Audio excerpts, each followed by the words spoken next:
Hello everyone, I'm Matt, and today I wanted to give you my thoughts on this slice of life anime drama, I Want to Eat Your Pancreas, or aka Kimi no Suzuo Tabatai, I think how you say it. Sorry if I butchered it. Just so you know, this contains enough information about the story to be a synopsis, which can be considered as like minor spoilers. So please, if you've already watched this, uh, you'll be fine. But if not, just go watch the movie and come back. Recently, I've been stuck on the same genre of anime that is like isekai, the kinds of fantasies that you get like taken from your world and like thrown into a whole nother one. Those things, but I started to lose an interest in that, and I thought about what I could watch instead. And I have this huge back burner of like the anime pile that I call I'll watch it later. And for a long time, I've been thinking about watching the movie I Want to Eat Your Pancreas. I've heard about it for a long time and had it recommended to me by like the huge amount of friends I definitely have, aka the hundreds of TikToks that I watch that sent me to watch this sad movie. Going to this, I thought this anime was going to just try and make me feel something sad, like an anime tearjerker that was just there to try to make me cry, if you know what I'm saying. And that's all I was gonna remember. I thought when I was gonna watch this anime. But after watching the movie, I'm here to say I was completely wrong. In the start of the movie starts out with the main protagonist explaining how he meets this crazy hyperactive girl with a secret, and a secret that he really only knows. That this girl had a medical condition that she was going to die. The two characters were really different from one another, and it kind of threw me off. This guy was, other than the simple foundations of what a person is, was just like a total blank sheet. I think this is what led me to feel like I could relate to him, or maybe project my feelings onto him, like into the story. Then you have this girl who's like the complete foil. She's hyperactive and pretty much just annoyingly cute. You have this very simple, quiet guy. Have what seems to be this hyper, colorful, loud girl. And I kind of liked it. It was a whirlwind for sure, but it was definitely something that caught my attention. The beginning of, like I said, was like a wave of emotions. There was back and forth. I didn't know how much I liked it, but there was something that was like carrying me to watch the rest of the movie. As I went through the emotions in the beginning, the middle is where I started to already have this emotion spinning in my mind and their stories. So I was worrying about what if happens if the parents find out, or how much I want to beat up the people who keep making fun of these two.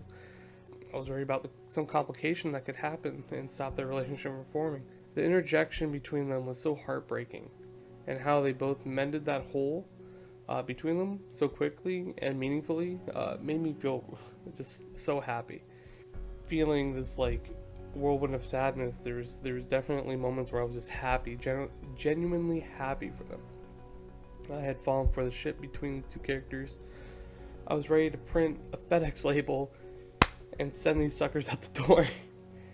I was finding so much value in the relationship and started to see that it wasn't only the girl soccer who needed this guy, but that he also needed her. I found myself more and more loving the relationship between the two and glued to my screen every time they went out and spent time together. Um, the more I feel for these two, the more I realized it wasn't going to last forever.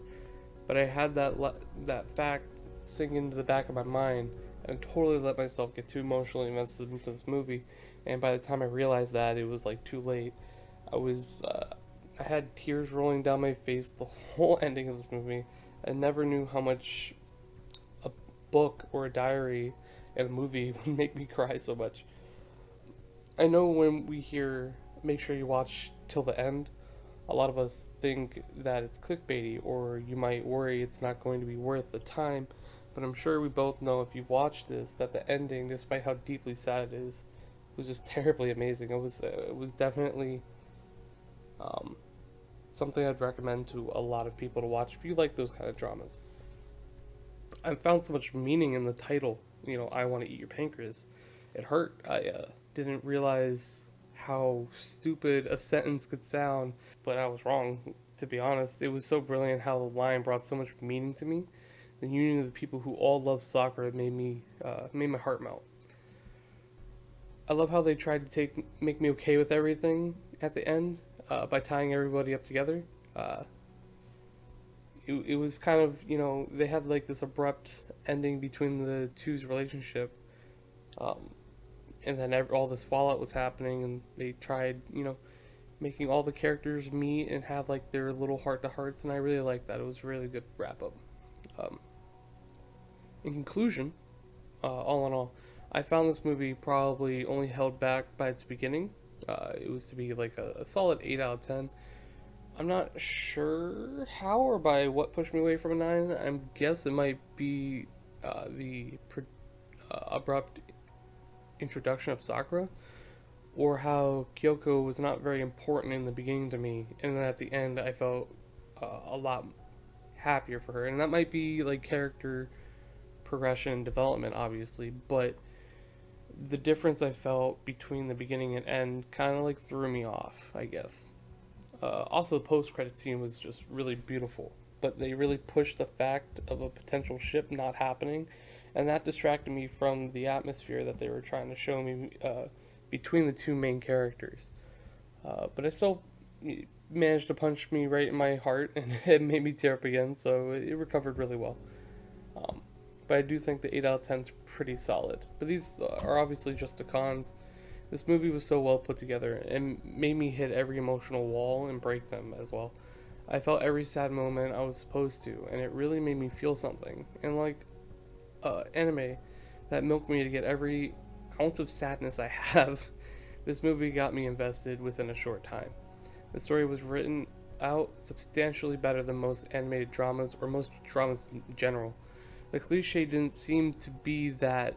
It was actually a hook, and it felt original. You see the whole "I'm gonna die soon, let's make the time worth it," and the two characters slowly fall in love. But this anime didn't go there. It kept that moment where the two characters form a serious relationship from us. Instead, they give us a beautiful display of a pure emotion between two characters as the clock clicks down, and we, the watchers, monumentalize every moment in the short time they have together. But then it was ripped away. Um, the story was simply written and produced amazing. The animation felt weird at the start, but I definitely got used to it and started preferring it actually. The characters moved so fluently and made micro actions swiftly that it really put me onto this movie's animation. I liked it more as I watched, of course. In the beginning, it was different, and I wasn't too sure, but as I went on, like I said, preferred it more.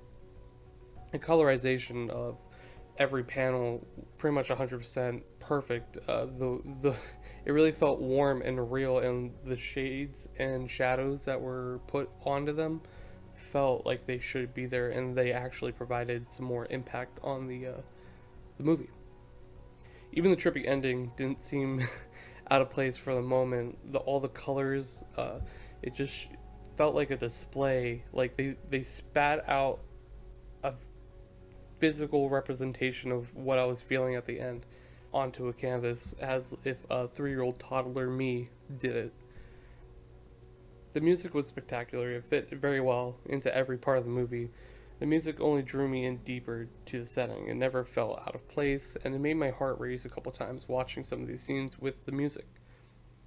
With all this being said now, I do feel like we could probably change the rating to 8.5 out of 10. I don't know if I'd go to a 9.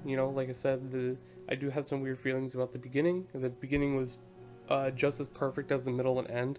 I definitely would have probably given it closer to a 10 out of 10. It was for a drama, and for even just an anime movie, it was definitely really close to just what I would think would be perfect. Which is funny because I was wondering what everybody else thought, and I went onto my anime list, and there was a 8.59, I think, out of 10, which is pretty funny. Thank you guys for watching, and then if you guys liked the video, I'll have more coming up probably. Just let me know, and thank you guys. Bye.